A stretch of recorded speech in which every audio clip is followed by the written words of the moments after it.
नमस्कार. लक्षवेधीच्या या दुसऱ्या भागामध्ये आपल्या सगळ्यांचं स्वागत. हिजाबचं भूत महाराष्ट्राच्या मानगुटीवर बसतंय का या प्रश्नाच्या अनुषंगाने सुरू असलेल्या चर्चेच्या दुसऱ्या भागामध्ये मी प्रसाद काथे आपल्या सगळ्यांचं स्वागत करतो. आपल्या सोबत असलेल्या मान्यवरांचा आपल्याला पटकन परिचय करून देतो. मुंबईच्या आमच्या स्टुडिओमध्ये मुस्लिम विचारक फिरोज मिठीबोरवाला आहेत. आपल्या सोबत मौलाना मोहम्मद शौकत अली जोडले गेले, ते फोनवरून आहेत. राष्ट्रवादीच्या प्रतिनिधी प्रवक्ता आणि नेत्या या नात्याने रुपाली ठोंबरे पाटील आहेत. आपल्या सोबत भारतीय जनता पार्टीकडून प्रवक्ता वर्षाताई डहाळे आहेत. सर्व मान्यवरांचं चर्चेत स्वागत. पटकन फिरोज मिठीबोरवाला यांच्यासाठीचा प्रश्न. फिरोजजी, महाराष्ट्रात ज्या राज्याची ओळख पुरोगामी राज्य म्हणून आहे त्याच्यामध्ये अशा प्रकारचे हिजाबचे मोर्चे काढणं, हिजाबच्या आग्रहाच्यासाठी राजकारण करणं हे कोणाला फायदा पोहोचवतं आणि हे ज्याला फायदा पोहोचवतं ते दुसऱ्याचं खरंच नुकसान करतं का दुसऱ्याचाही त्यात काही ना काहीतरी फायदा असतो? मैंने जैसे कहा कि दोनों जो राइट विंग तबके हैं, चाहे वो हिंदू राइट हो या इस्लामिक राइट हो, दोनों मजहबी राइट विंग को ये फायदा होने वाला है। और महाराष्ट्र में जहाँ कोई माहौल ही नहीं है, या स्पष्ट आदित्य ठाकरे का भी बयान हो चुका है कि uniforms are the norm in the state, ना या कोई पाबंदी है ना कुछ है, तो आप बयान जरूर दीजिए। मगर इस किस्म के मोबिलाइजेशन के जो मालेगांव के दृश्य पूरे देश में जा रहे, पूरे उत्तर भारत में जा रहे, मोदी जी, योगी जी, अमित शाह बहुत खुश है कि मुस्लिम समाज इस किस्म का मोबिलाइजेशन कर रहा है। तो मेरा मौलाना साहब से एक हाथ जोड़ के बोल रहा हूँ, या एक please I am telling you, इसको बंद कीजिए आप, क्योंकि महाराष्ट्र में ना इस किस्म का माहौल है, ना देश में किसी ने हिजाब को किसी से पहनने से रोका है, ना किसी ने कुछ किया है। भारत में जो आज़ादी है, डाइवर्सिटी, हमारा एक संविधान है जिसके कारण ये एक भारत देश है। पॉइंट ये है, सिंपल लास्ट क्वेश्चन, कि स्कूल को छोटा तथ्य मांडतो आणि मग आपण आपलं उत्तरही पूर्ण करा. गेल्या 2-1 दिवसामध्ये मुंबई आणि त्याचबरोबर आसपासच्या शहरात, खास करून मुंबईच्या मालाड असेल, कुर्ला असेल आणि थोडं पुढे जाऊन पाहिलं तर भिवंडी असेल, या भागांमध्ये अचानक बुरखा घालून शाळा महाविद्यालयातली उपस्थिती वाढलेली आहे. याच्यावरची आपली प्रतिक्रिया? नो, पॉइंट वही है, ये पूरा इस किस्म की communal identity politics feeds into each other. एक असर्शन होगा कि हमको मना किया तो हम लोग जाएंगे पहनकर, लेकिन मना कौन कर रहा है? महाराष्ट्र में तो कोई मना कर ही नहीं रहा है। पॉइंट वही है, कोई मना ही नहीं कर रहा है। तो एक्चुअली ये हो क्या रहा है महाराष्ट्र में, एक वो पॉइंट है। और मैं वापस बोल रहा हूं कि फाइनल पॉइंट ये है कि स्कूल और जूनियर कॉलेज को यूनिफॉर्म तय करने का अधिकार है कि नहीं, उस पे आने वाला है। इसलिए ये पूरा जो बखेड़ा है, कर्नाटक हाईकोर्ट में मानता हूं लैंडमार्क जजमेंट आएगा स्कूल और जूनियर कॉलेज के फेवर में। बिल्कुल मौलाना जी, आपकी बात रखेंगे. आपके अगल बगल में थोड़ी आवाज कम कर दीजिए, बस आप अपनी बात रख सकते हैं. महाराष्ट्रात जर समजा हिजाबला कुठे विरोधच होत नाहीये तर अशा प्रकारची गर्दी जमवून काय आपण हासिल करणार आहोत? मैं बता दूं मेरे भाई, मेरा बोलने का मकसद ये है कि कर्नाटक हमारा देश का एक प्रदेश है। जैसे महाराष्ट्र हमारे देश का प्रदेश है, कर्नाटक भी हमारे देश का प्रदेश है। और जहां कहीं भी हमारे लोग हैं वो सभी हमारे हैं, वो किसी भी धर्म के लोग हों, वो हिंदू हो, मुसलमान हो, सिख हो, ईसाई हो, अदरवाइज कोई भी हो, वो सभी हमारे हैं। और सभी के प्रति हम चिंतित हैं, हमें चिंता है और हमारे पास चिंता का विषय बनता है। और मैं आपको आश्वासन दिलाना चाहता हूं, आप ये सभी के प्रति क्यों चिंतित है मौलाना जी? सभी के प्रति क्यों चिंतित है आप? सभी हमारे भाई बहन हैं, तो उनके साथ क्या हुआ नहीं किसी के साथ। एक समुदाय के साथ जो इस तरह से बर्बरता की जा रही है कि कुछ जनसंघी मिल करके एक महिला, एक लड़की के साथ इस तरह से दुर्व्यवहार करते हैं। और समझ लीजिए कि अपना जाफरानी। मौलाना जी, जिस तरीके से आंदोलन के खिलाफ आंदोलन हुआ और जो तरीके से हुआ उसका कोई समर्थन नहीं कर रहा। बात कर्नाटक में हो गई, बात कर्नाटक के वहां के कानून और व्यवस्था के जरिए हैंडल की जा रही है, संभाली जा रही है। महाराष्ट्र में क्या चल रहा है? नहीं, महाराष्ट्र में नहीं, महाराष्ट्र में हमारा सब शांति व्यवस्था है, इसलिए हमें थोड़ा परहेज भी करना चाहिए और शांति बनाए रखना चाहिए। ये हमारी विनती है पूरे महाराष्ट्र की आवाम से, जनता से, लोगों अब एक से। और सवाल जी, आप कह रहे हैं ना शांति बनाई रखनी चाहिए. पुढचा मुद्दा तुमच्यासाठी असा आहे, बीड मध्ये काय बॅनर लागले ते तुम्हाला कळले असतीलच. बीड में लिखा है पहले हिजाब फिर किताब. ये क्या तरीका हो गया? नहीं, वो देखिए, वो थोड़ा समझ का फर्क है, इतना जल्दबाजी लोगों को नहीं करनी चाहिए। हमारा संवैधानिक अधिकार है और हमें मिलेगा अधिकार, ऐसा कुछ नहीं है, घबराने की जरूरत नहीं है। किस चीज को आप संवैधानिक अधिकार बता रहे हैं? किस चीज को आप संवैधानिक अधिकार बता रहे मैं हैं? ये पूछ रहा हूं कि अगर ये स्कूल और कॉलेज नियम बनाने के उनके संवैधानिक अधिकार है कि नहीं? है ना भाई, मैं कहाँ मना करता बस हूँ, जब है। एक स्कूल और कॉलेज मना करेगा कि अब बुर्का हिजाब मत पहन के आइए तो मत पहन के जाइए, नहीं तो खत्म हो गया ठीक मामला। है, लेकिन आप कैसे समय पर मना कर रहे हैं? आप अगर वाकई आप हक समझ करके आप सही दिशा और दशा देख कर करते हैं तो पहले भी आप कर सकते थे, 1 साल पहले भी आप उनको समझा सकते थे। अरे मौलाना उनके- जी, नहीं, मान लो कि मौलाना जी कर्नाटका तो का हाईकोर्ट जजमेंट आ जाता है, कर्नाटका का हाईकोर्ट जजमेंट अगर ये स्कूल के और जूनियर कॉलेज के पक्ष में आ जाता है कि आप जी। रिलीजन न्यूट्रल यूनिफॉर्म पहन के आओगे, कोई मजहब का यूनिफॉर्म यहाँ नहीं चलेगा, आप मानोगे कि नहीं उस बात को? क्यों नहीं मानेंगे हम? अगर संविधान कहता तो हम मानेंगे ना अरे उसको। तो कोर्ट से मनवाने के लिए क्यों रुके हो? जब नहीं, कोर्ट हम कहेगा रुके कहाँ तब हैं? मानोगे तो बेहतर है नहीं, अभी नहीं, मान हम- लो ना। अरे भाई, लेकिन सवाल है कि जनसंघी चंद मिलकर चाहेंगे देश को बर्बाद करना, तो हम बर्बाद होने देंगे? एक महिलाओं मिनट को मौलाना जी, चाहेंगे आप नंगे थोड़ा देखना। गड़बड़ा गए हैं। मौलाना नहीं, जी, नहीं, आप नहीं, गड़बड़ा देखिए। गए हैं। देखिए, नहीं, जो सुनिए, अभी का देखिए। फैसला है वो फैसला कोर्ट कहेगा तो मानेंगे, लेकिन अभी एक संस्थान संगठन कह रहा है, इस वजह से नहीं मानेंगे। ये तो कोई तर्क का हिसाब नहीं हुआ। वो संगठन अपने मर्जी से नहीं कह रहा है, वो संगठन इलेक्शन का मुद्दे को देख करके, इलेक्शन का समय देख करके कह रहा है। कहाँ साहब, का वही तो इलेक्शन? बोल रहा हूँ, आप मालेगांव में सबको जमा करके मोदी और योगी का फायदा करके दे रहे हैं, वो आपको नहीं बात समझ में आ रही नहीं है? होना चाहिए, वहां थोड़ी जल्दबाजी हुई है, नहीं होना चाहिए। मैं खास तौर से मैं अपील करता हूं मुफ्ती मौलाना मोहम्मद इस्माइल साहब से कि जल्दबाजी की हमारे लिए कोई जरूरत नहीं है। देश में संवैधानिक अधिकार का रास्ता है Exactly. और हर तरह का सुझाव है देश में। कुछ अगर ऐसे जनसंघी खड़े हो जाएंगे जो देश को बर्बाद करना चाहते हैं, ह्यूमन राइट्स का जो है उल्लंघन करना चाहते हैं, तो अदालतें हैं, न्यायालय हैं, हमें उस पर उम्मीद है, यकीन है। बिल्कुल वहां से मौलाना इंसाफ जी, आप मिलेगा। बने रहिए। मौलाना जी, आप बने रहिए, चर्चा को आगे भी आपसे जुडना है। मला पटकन विचारायचे, आता वर्षा ढाळे आपल्या सोबत आहेत त्यांना. वर्षाताई, आपण मौलाना शौकत अलींचं मत ऐकलं. ते म्हणतात न्यायालय जे सांगेल ते आम्ही ऐकू, पण मग जर न्यायालय जे सांगणार आहे ते ऐकायचं असेल तर त्याच्या आधी जे सांगितलं गेलेलं आहे ते का ऐकायचं नाहीये? मौलाना जी आता त्यांनी जे वक्तव्य केलं हे पूर्णपणे समाजामध्ये भ्रम पसरवत आहेत. कुठंतरी एका समाजासाठी द्वेष भावना ह्या समाजामध्ये भारतामध्ये पसरवता येईल हे त्यांच्या वक्तव्यावरून जाणवतंय. जर ते ह्या देशाला आपला देश मानतायत, सगळ्यांना आपले भाई बंधू मानतायत, तर हा मुद्दा आलाच कुठून? ऍक्शनवर रिॲक्शन होते. ज्यावेळेस मुस्लिम मुलींनी बुरखा घालून त्या शाळेच्या दरवाजामध्ये त्यांना अडवलं गेलं, त्याच्यानंतर विरोध झाल्यानंतर त्या कॅम्पसमध्ये आल्या, त्याच्यानंतर ह्या ऍक्शनवर रिॲक्शन झालेली आहे.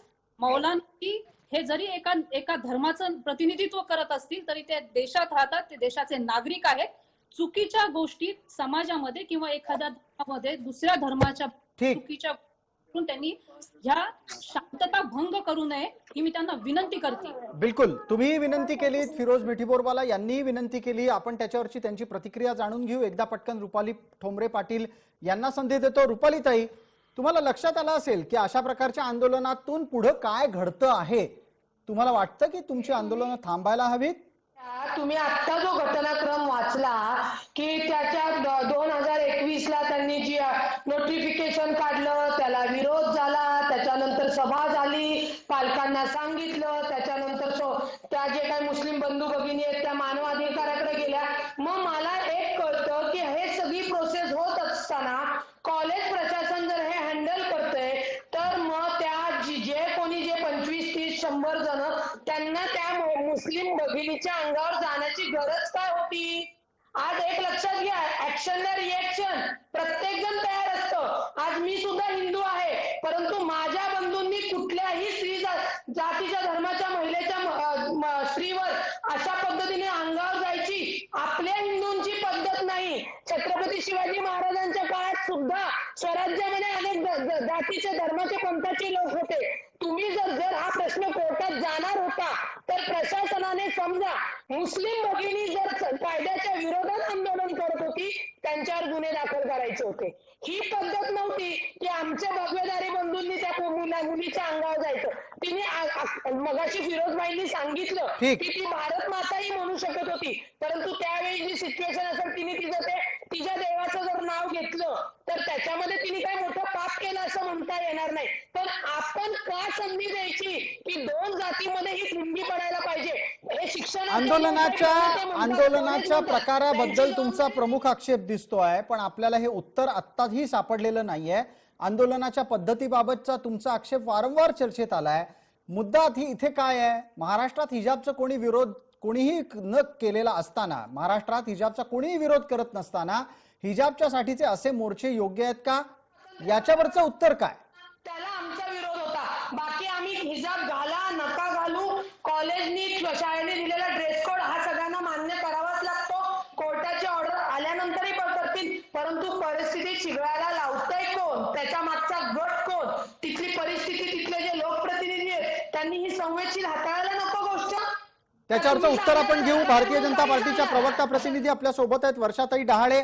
त्यांच्याकडे तपशील असणं अपेक्षित आहे. कर्नाटकात त्या पक्षाचं सरकार आहे.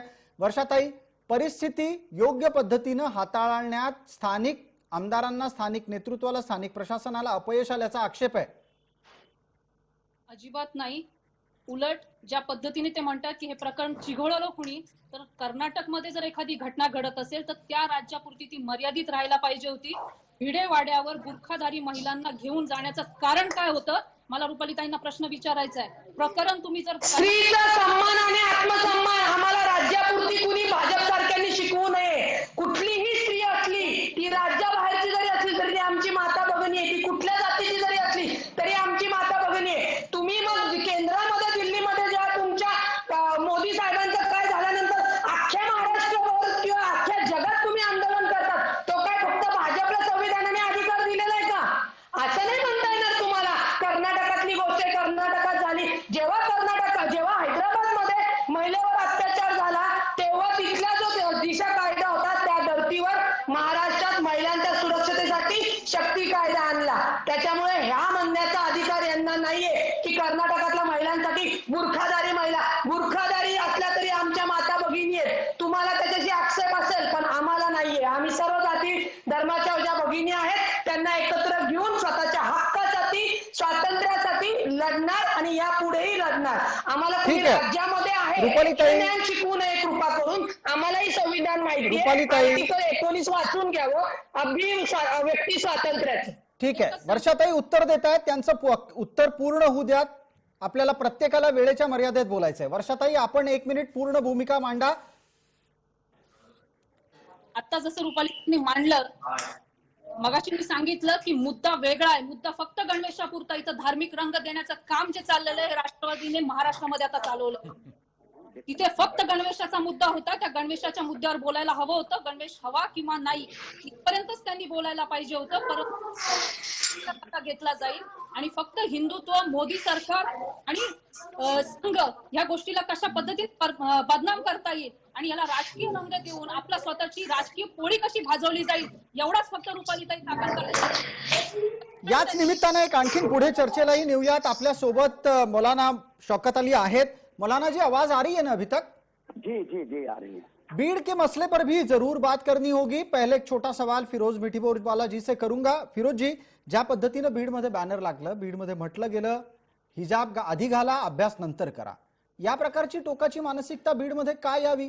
बरं, बीडमध्ये गंमत अशी सांगतो तुम्हाला, बीडमध्ये हे बॅनर लावणारे कोण आहेत? एमआयएम आणि राष्ट्रवादीचे लोक एकत्र येऊन हे बॅनर लावतात. मौलाना साहब यह है, और इतना तो इस्लाम हम लोग सब जानते हैं, वर्षा तय, रूपाली तय, हम लोग सब जानते हैं, इस्लाम का पहला वर्ड इकरा टू रीड. तो पहले इस्लाम में जो आया है वो अभ्यास की बात आई है, शिक्षा की बात आई है, ज्ञान की बात आई है. उसमें कपड़े वपड़े तो बहुत बात की बात है, तो वो पहले बीड़ के लोग समझ जाए. दूसरी बात है कि सबको पूरे देश में धरना आंदोलन करने की आज़ादी है. कश्मीर में कुछ होता है हम लोग करते हैं, मेघालय में होता है, कर्नाटक में होता है, तो दैट इज़ फाइन, उसमें कोई आपत्ति नहीं है. सवाल यह है कि महाराष्ट्र में जो परिस्थिति है उसको लेकर जिस प्रकार का मोबिलाइजेशन यहाँ का मालेगांव में हम लोगों ने देखा है, उसके परिणाम उत्तर भारत के इलेक्शन पे क्या होंगे वो आप लोग एक बार समझ लीजिए. ये मुद्दा वर्षाता है राजनीतिक है. अगर ये मुद्दा इस किस्म से आगे बढ़ेगा तो मोदी और योगी को ही फायदा होगा, उसमें भी कोई दो राय की बात नहीं है। जिस प्रकार के पूरे, मुझे लगता है विनोद जी आप बार बार इस मुद्दे को उठा रहे हैं, लगता है शायद आपको उत्तर प्रदेश के नतीजों के बारे में कुछ पता चल गया होगा। बोलना है कि ये सब बंद कीजिए आप लोग जी, मुझे ये बोलना है कि मोबिलाइजेशन बंद करो। मैटर कोर्ट में है, कर्नाटक हाई कोर्ट में है, कर्नाटक से लैंडमार्क जजमेंट मिलने वाली है, ठीक और है। मैं मानता हूं कि स्कूल और कॉलेज के पक्ष में मिलने वाला है। आता ये पूरा बखेड़ा बंद होने वाला है। याच्यात एक आणखीन मुद्दा पटकन उपस्थित करतो आणि त्याचंही उत्तर आपण घेऊयात। फक्त आणि फक्त कर्नाटकातच न्याय येऊ घातलाय, निकाल येऊ घातलाय असं नाहीये, अशी प्रकरणं आतापर्यंत अनेक ठिकाणी आली। महाराष्ट्रात, मुंबईत हे अशाच प्रकारचं हिजाबच्या हट्टाग्रहाचं आंदोलन 2003 साली झालं। 2003 साली भारतीय जनता पार्टी महाराष्ट्रात सत्तेत नव्हती, महाराष्ट्रात वेगळं सरकार होतं। त्यावेळेला हे प्रकरण मुंबई हायकोर्टात गेलं। मुंबई उच्च न्यायालयानं स्पष्ट सांगितलं शाळा कॉलेज ठरवेल तो गणवेश, त्याचं पालन झालं पाहिजे। याच प्रकारचे निकाल केरळमध्ये आलेले आहेत। केरळमध्ये सुद्धा गणवेशाचं पालन झालं पाहिजे, धार्मिक परिवेश प्रदान करून कोणत्याही प्रकारे तुम्हाला शैक्षणिक कृत्य करता येणार नाही हेही सांगितलं गेलं। पण आता इथे मुद्दा असा उपस्थित होतो, त्याच्यावर रुपालीताई तुम्ही अधिक उत्तर द्या। ज्या वेळेला असे निकाल आहेत आणि शिक्षणाच्या क्षेत्रामध्ये धार्मिक गणवेशाला येऊ देऊ नये असं न्यायालय सांगतंय, तेव्हा केरळात आंदोलनं होत नाहीत, महाराष्ट्रात आत्ता सुरू झाली, पण कर्नाटकात मात्र झालेल्या आंदोलनाला देशपातळीवर नेलं जात आहे। कर्नाटकाचा जो प्रकार घडला हा आता 2 दिवसापूर्वी घडला। परत पुन्हा एकदा सांगते की जो काही कोर्टाने आदेश दिलेला आहे त्याचं सगळीकडे समुपदेशन होणं गरजेचं आहे। म्हणून पुन्हा सांगते, कर्नाटकातलं सरकार, तिथले लोकप्रतिनिधी आणि तिथल्या संस्थेची लोक कमी पडली त्या मुलींना हे सांगण्यासाठी। तुमचं जे शाळा कॉलेज आहे हे कशासाठी आहे? हे विद्यार्थी घडवण्यासाठी आहे, त्यांना समजून सांगण्यासाठी आहे। ठीक आहे, म्हणजे थोडक्यात तुमच्या भूमिकेतून मला एक गोष्ट लक्षात येते की तुमच्यासाठी शिक्षणाचं महत्व आहे, शिक्षण महिलांना मिळालं पाहिजे, या भूमिकेचं सुद्धा तुम्ही समर्थन करता। मग आता मला पुढचा प्रश्न पटकन आपल्याला विचारू द्या रुपालीजी, बीडमध्ये लागणारा बॅनर काढला जाणार आहे की नाही? अद्याप तरी तो काही हटवल्याची बातमी आमच्यापर्यंत नाही आली। बीडच्या चौकात हिजाब आधी घालायचा, शिक्षण नंतर घ्यायचं असा लिहिलेला बॅनर लागलाय आणि एवढंच नाही, त्या बॅनरच्या खाली लिहिलेलं आहे हर कीमती चीज पर्दे में होनी चाहिए। बीड मधल्या बॅनरला आमचं समर्थन नाही। तुमच्या पक्षाच्या कार्यकर्त्यांकडून जरी बॅनर लागला असेल तरी थांबवाल का तुम्ही त्यांना? कारण का शिक्षण हे वाघिणीचं दूध आहे आणि जे कोणी शिकलेले आहेत ते अशा कोणत्याही अशा म्हणजे पहिलं हिजाब आणि नंतर किताब हे काही लोकांच्या चुकीच्या किंवा अति उत्साहामुळे हे झालं असेल। जसं फिरोजबाईंनी विनंती केली, मौलाना साहेबांनी विनंती केली, तर त्यांनी ते बोर्ड काढलेच पाहिजे। कारण का याच्यावर पटकन आपल्याला वेळ मर्यादेमध्ये वर्षाताईंची प्रतिक्रिया घ्यायची आहे। वर्षाताई, चर्चेच्या शेवटच्या टप्प्यात आपण आहोत। बीडमध्ये लागलेला बॅनर, मालेगावातून निघालेला फतवा, या सगळ्या गोष्टी महाराष्ट्रात थांबवता येतील का? याला राजनैतिक इच्छाशक्ती ज्या असते तो अशा प्रकारच्या गोष्टी त्या राज्यामध्ये कधी घडूनच देत नाही। मगाशी सांगितल्याप्रमाणे कर्नाटक मधली गोष्ट कर्नाटकमध्येच राहिली असती, परंतु इथे राजकीय इच्छाशक्ती नसल्यामुळे महाविकास आघाडी सरकारच्या या 3 तिघाडी मध्ये ही चळवळ वाढवण्याचं कार्य चाललेलं आहे। हा फक्त राजकीय स्वार्थापोटी अनेक पिढ्यांचं नुकसान करण्याचं काम हे सरकार आता करतंय। याच्यावर आता स्वाभाविक राजकीय प्रतिक्रिया मला घ्यावीच लागणार आहे। रुपालीताई, वेळ मर्यादा आहे आपल्याला, कृपया माझी वेळ मर्यादा ओलांडली गेली आहे हे लक्षात ठेवून 30 सेकंदात उत्तर द्या। महाराष्ट्रात सरकार नाहीये, भाजपचं म्हणून त्रास होतोय, दुसरा काही विषय नाहीये। महाविकास आघाडी सर्व जात धर्म भेद एकत्र घेऊन, म्हणूनच आम्ही कर्नाटकातल्या आमच्या भगिनीवर जो काही प्रकार घडला त्याचा निषेध आम्ही महाराष्ट्रात केला। आम्ही माणूस ही जात मानणारे आहोत। जे बोलतायत त्यांनी जे स्वतःला हिंदू म्हणतायत, तर आम्ही म्हणतो आम्ही हिंदू आहोत, त्या हिंदूंच्या वतीने आम्ही माफी मागू त्या भगिनीची की जो प्रकार घडला तो घडायला नव्हता पाहिजे। ठीक आहे, धन्यवाद। आपली भूमिका पोहोचली रुपालीताई। वेळ मर्यादेमध्ये चर्चेला विराम द्यायचा आहे।